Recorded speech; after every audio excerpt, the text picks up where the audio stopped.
Olá, boa tarde. B aqui da Unesp. Esse projeto que eu vou apresentar para vocês, né? Na verdade, é parte do resultado do meu pós-doutorado.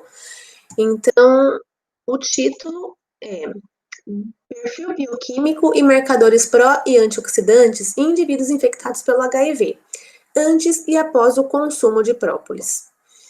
Bom, pertence ao eixo 2, então, né? E eu tenho financiamento FAPESP.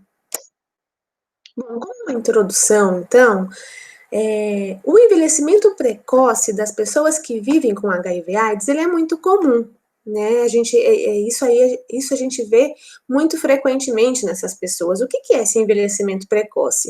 Nada mais é do que a imunossenescência precoce desses indivíduos, então, o envelhecimento do sistema imunológico, né, que acontece muito mais cedo neles, e o desenvolvimento de comorbidades não associadas à AIDS também muito precocemente. Então, exemplos, diabetes, hipertensão, cânceres, enfim, essas doenças típicas, né, dos idosos, da população em geral, elas acometem muito mais cedo e muito mais frequentemente esses indivíduos, né, infectados pelo HIV.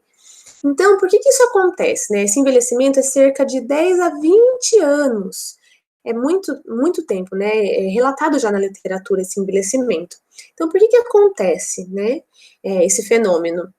Devido às desordens metabólicas que esses indivíduos apresentam, né, seja por conta da própria infecção, quanto dos eventos adversos da terapia antirretroviral, e o elevado estado inflamatório e oxidativo.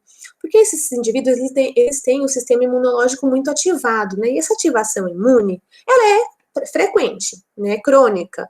Isso acaba levando a um maior estado inflamatório, né, e maior estresse oxidativo também.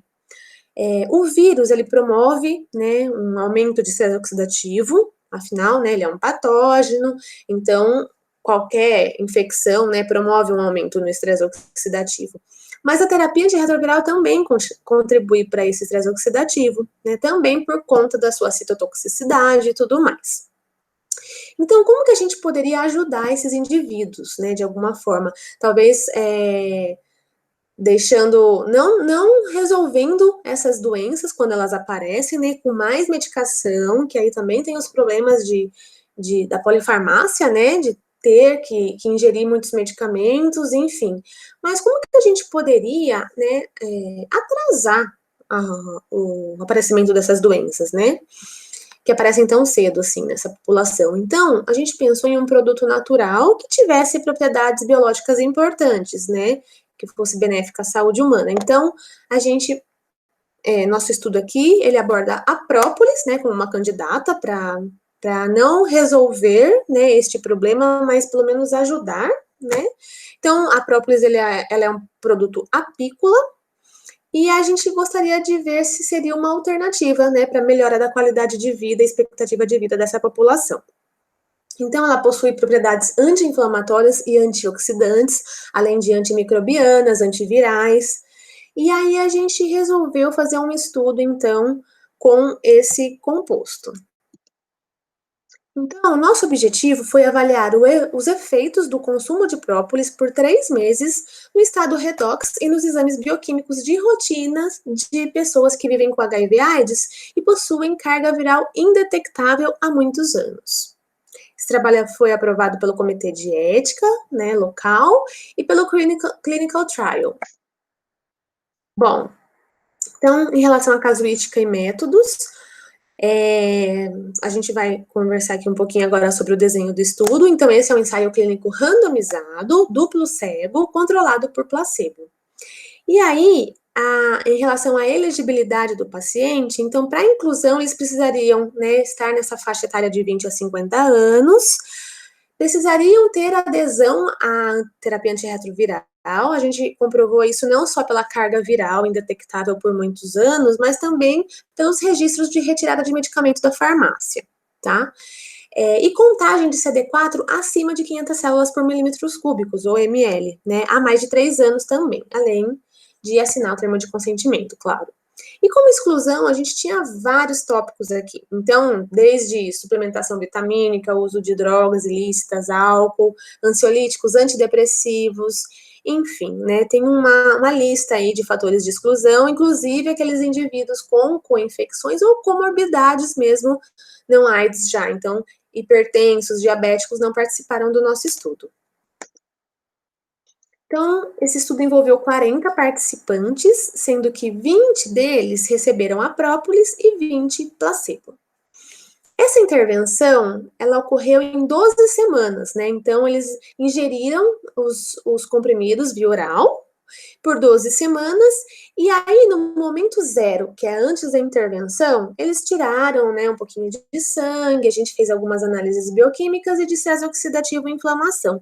E após todo esse período, né, tomando certinho os comprimidos, a gente verificava via telefone, para saber se estava tudo certo, tanto com a tomada, né, dos comprimidos, quanto se eles estavam bem mesmo, né, estava tudo certo, enfim. Então, 12 semanas depois, eles retornaram ao serviço e a gente fez uma nova coleta de sangue. E aí, a gente analisou tanto esses exames bioquímicos de rotina mesmo deles, quanto alguns marcadores de estresse oxidativo que eu vou comentar aqui com vocês agora. O MDA é malondialdeído, então é um produto de peroxidação lipídica, como também o 8-isoprostano, tá? Aí a gente também aferiu a carbonilação desses indivíduos, o NO, né, óxido nítrico, a capacidade antioxidante total e as enzimas endógenas aí, né, os antioxidantes endógenos, na verdade, que é a superoxidesmutase e a catalase. Então, a estatística, né, a gente verificou por Poisson, gama e a nova seguida de Tuck, e a gente considerou um P maior ou igual a 0,05. Bom, como resultados preliminares, né, desse meu projeto de pós-doutorado, que vai ser finalizado no começo do ano que vem, então a gente verificou que os grupos eles foram homogêneos em relação à idade, aqui ó, idade, tempo de diagnóstico, anos de terapia antirretroviral, cor da pele, gênero, orientação sexual, esquema atual de terapia antirretroviral, enfim, todos esses fatores, eles estavam distribuídos de forma homogênea entre os grupos própolis e placebo. E eles não tiveram alteração na dieta ou no estilo de vida, conforme relatado por eles próprios, e a gente realizou também uma análise nutricional com esses participantes, todos com a ajuda de uma nutricionista, na verdade, 2 nutricionistas. Então, a gente acompanhou, né, esses participantes durante esses meses, através de contatos telefônicos, realizamos questionários alimentares mensais, né, e a gente verificou também, por outras ferramentas, o consumo de nutrientes antes e após, né, a intervenção. Então, a gente verificou, através do recordatório 24 horas, esses consumos desses nutrientes, né, a gente verificou também dados antropométricos e de bioimpedância, antes e depois. E não houve diferença, né, em relação a peso, ou então a comprimento de circunferência de cintura, enfim, a gente não verificou diferença em nenhum desses fatores, nem na dieta alimentar dos indivíduos.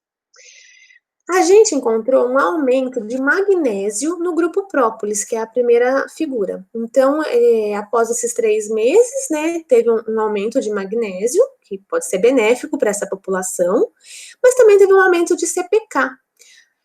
No entanto, essa CPK, quando a gente separou, né, a gente estratificou ou categorizou, na verdade, esses indivíduos, né, de acordo com o valor de referência, baixo, normal e acima, a gente verificou que não houve diferença, né, na quantidade de pessoas que tiveram um aumento de CPK expressivo, né, que tiveram um valor de referência alterado. Então, esse valor de CPK, né, ele pode ter sofrido a influência, né, de vários fatores, mas a gente não considera que foi um achado importante aqui. E a gente encontrou uma diminuição de malondialdeído, MDA, né, que é um produto de peroxidação lipídica, então o P foi 0,005, e a gente encontrou aqui um leve aumento, né, na porcentagem da capacidade antioxidante total dos indivíduos que receberam própolis. Então, todas essas diferenças ocorreram apenas no grupo própolis, né, e aí a gente está verificando agora outros fatores, né, inclusive em relação ao status inflamatório desses indivíduos, para ver, né, se a gente consegue aí explicar melhor, né, o que aconteceu com a ingestão da própolis. Como conclusão, em pessoas que vivem com HIV/AIDS são assintomáticas, apesar do discreto aumento da média de CPK, o uso de 500 miligramas diários de própolis por 3 meses contribuiu com um aumento nas concentrações de magnésio e atenuou o estresse oxidativo, né, a partir das análises de MDA e TAP, que é a capacidade antioxidante total.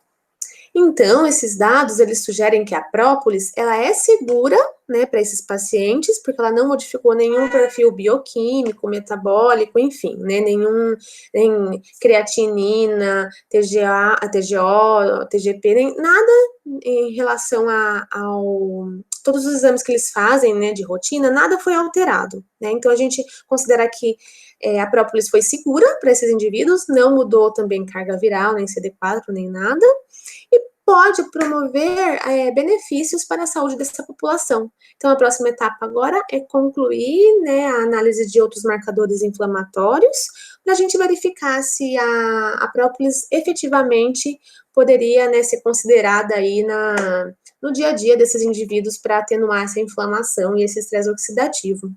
Então, é isso.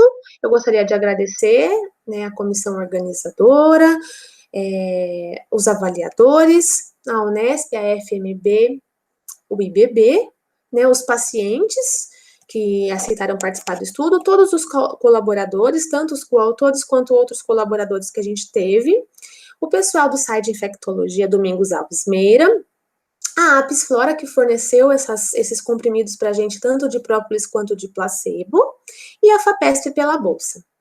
Obrigada. Qualquer dúvida, eu estou à disposição.